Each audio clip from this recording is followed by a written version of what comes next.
Hiniling ni outgoing Customs Chief Rufy Biazon na bigyan siya hanggang katapusan ng buwan para maayos ang ilang bagay sa Bureau of Customs. Hanggang Biyernes lang ay binigay sa kanya ng palasyo matapos siyang magbitiw sa pwesto dahil sa pagkakadawit sa pork barrel scam. Makibalita tayo kay Manny Morales.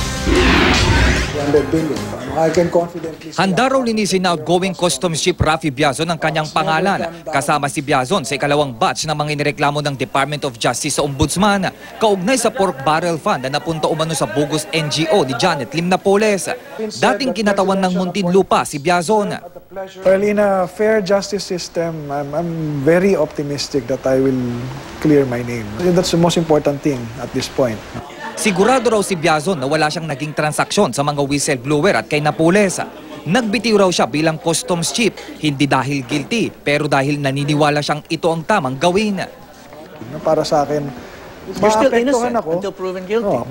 Apektado yung function ko dahil merong babatikos at babatikos, may mangdidiskaril ng forma ka dyan sa customs, so you might not be effective. Gusto kong maiwas ang Pangulo sa pressure, no, na kung saan ako'y nakapwesto, ginigit kong inosente ako, sasabihin ko, dapat nandito pa rin ako, titirahin naman siya ng mga kritiko. Wala raw hinanakit si Biazon sa Pangulo na tinanggap ang kanyang pagbibitiw. Pero nang tanungin kung may sama ng loob sa ibang taga-administrasyon, hindi ko na lang siguro sasabihin niyo. I will just give you my trademark smile. May balita raw kasi siyang tila isiningit lang ang pangalan niya sa reklamong isinampa ng DOJ at NBI.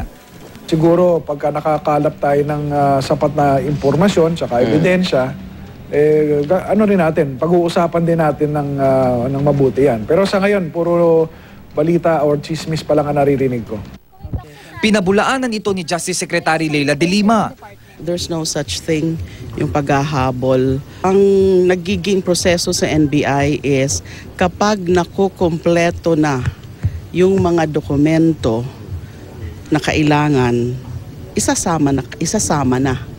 Ang matandaan ko po doon sa affidavit ng mga whistleblowers, yung PDAF ni dating Congressman Biazon ay napunta sa ilang NGOs ni Ginang Napoles at meron nag-ahente. So, wala naman pong nakita o nasabi na siya mismo ang inabutan ng kickback, kundi yung ahente niya.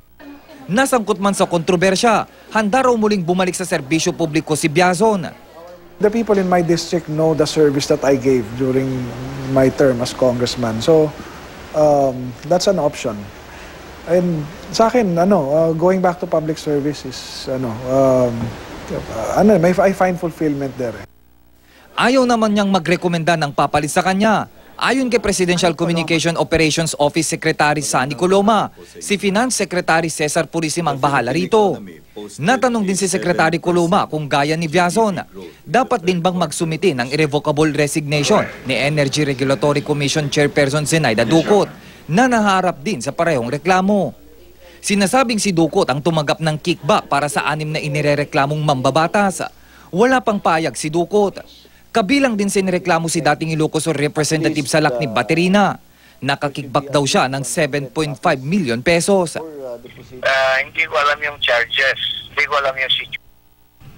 Matagal na yun. That's telling me is that 8 or 9 years ago.